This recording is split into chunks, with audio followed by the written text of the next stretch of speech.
Entah apa maksud dan tujuannya, Amin Rais memang meminta Gibran Rakabuming Raka untuk lengser dari jabatan Wakil Presiden Republik Indonesia.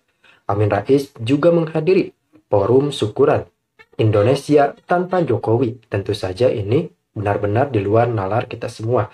Karena untuk apa mengadakan forum seperti ini? Namun kembali lagi Amin Rais memang tokoh yang memang dikenal sangat tajam dalam hal mengkritik keluarga Bapak Joko Widodo.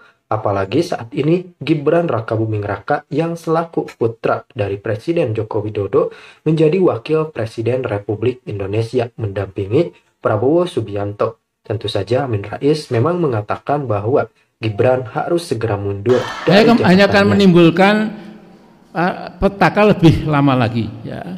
Nah, jadi kita minta atas nama kita semua tolong diperhatikan Pak Prabowo. Jadi kalau bisa 3 bulan setelah ini itu segera diganti, lupakan sama sekali ya.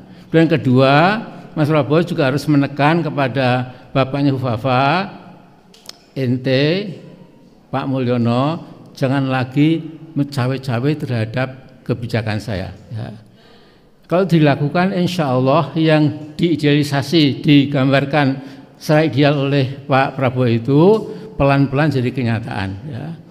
Tapi selama si bocah cilik ini ya, yang nggak pernah baca, nggak pernah mengisi otaknya dengan ilmu dan lain-lain, hanya berpikir kemewahan, kemudian seks and sex again and again ya, saya kira itu Allah murka ya.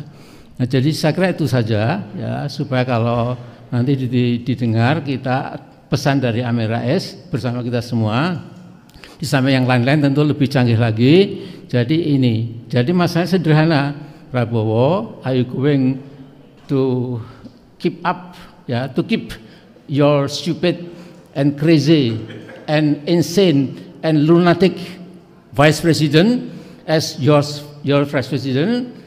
If you do that, and then insya Allah you will collapse sooner or later, or sooner rather than later. Assalamualaikum warahmatullahi wabarakatuh.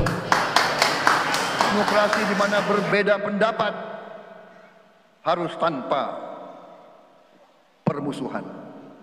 Demokrasi di mana mengoreksi harus tanpa caci maki. Bertarung tanpa membenci. Bertanding tanpa berbuat curang. Demokrasi kita harus demokrasi yang menghindari kekerasan, yang menghindari adu domba, yang menghindari hasut menghasut. Demokrasi kita harus demokrasi yang sejuk, demokrasi yang damai, demokrasi yang menghindari kemunafikan. Hanya dengan persatuan dan kerjasama kita akan mencapai cita-cita para leluhur bangsa kita. Bangsa yang gemah ripah loh jinawi, toto tentrem kertoro harjo. Bangsa yang baldatun, tojibatun, warobun gofur. Bangsa di mana rakyat cukup pangan, cukup sandang, cukup papan. Cita-cita kita adalah melihat wong cilik iso gemuyu, wong cilik bisa senyum, bisa ketawa. Saudara-saudara sekalian, kita harus ingat bahwa kekuasaan itu adalah milik rakyat. Kedaulatan itu adalah kedaulatan rakyat. Kita berkuasa seizin rakyat. Kita menjalankan kekuasaan harus untuk kepentingan rakyat. Kita harus selalu ingat, setiap pemimpin dalam setiap tingkatan harus selalu ingat, pekerjaan kita harus untuk rakyat.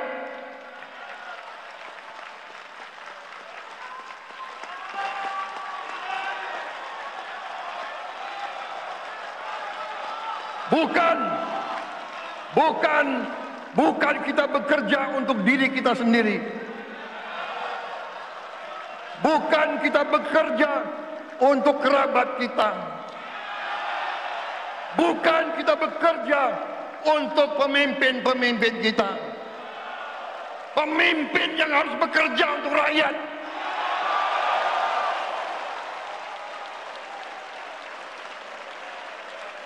Saudara-saudara sekalian, kita harus mengerti selalu, sadar selalu bahwa bangsa yang merdeka adalah bangsa di mana rakyatnya merdeka.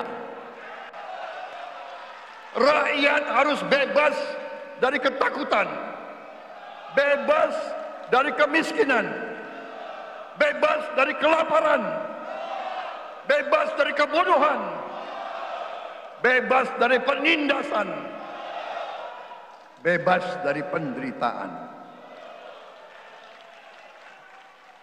Saudara-saudara sekalian, masih ada saudara-saudara kita usianya di atas 70 tahun masih menarik becak. Ini bukan ciri-ciri bangsa yang merdeka. Hanya kalau kita bisa wujudkan itu, kalau kita bisa wujudkan keadaan di mana rakyat kita sungguh-sungguh merasa dan menikmati kemerdekaan, baru boleh kita sungguh-sungguh puas dan bangga dengan prestasi Indonesia merdeka. Sebelum itu, marilah kita kerja keras. Marilah kita berjuang tanpa menyerah. Mari kita menghimpun dan menjaga semua kekayaan kita. Jangan mau kekayaan kita diambil murah oleh pihak-pihak lain.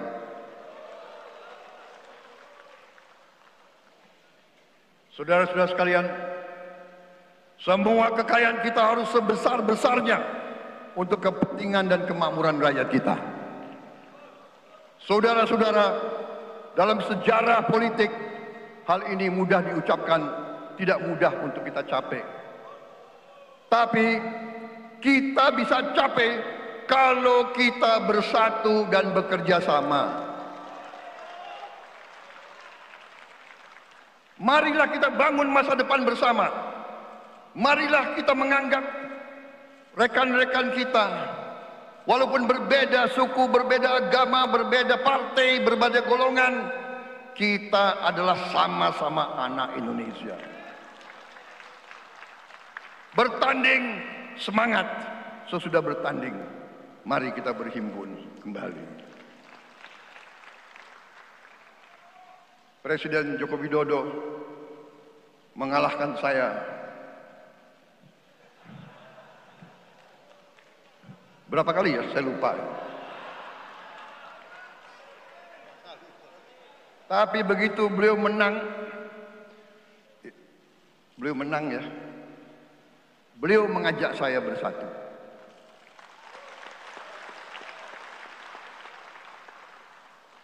Dan saya menerima ajakan itu. Sekarang saya yang menang. Dan saya mengajak semua pihak, ayo bersatu.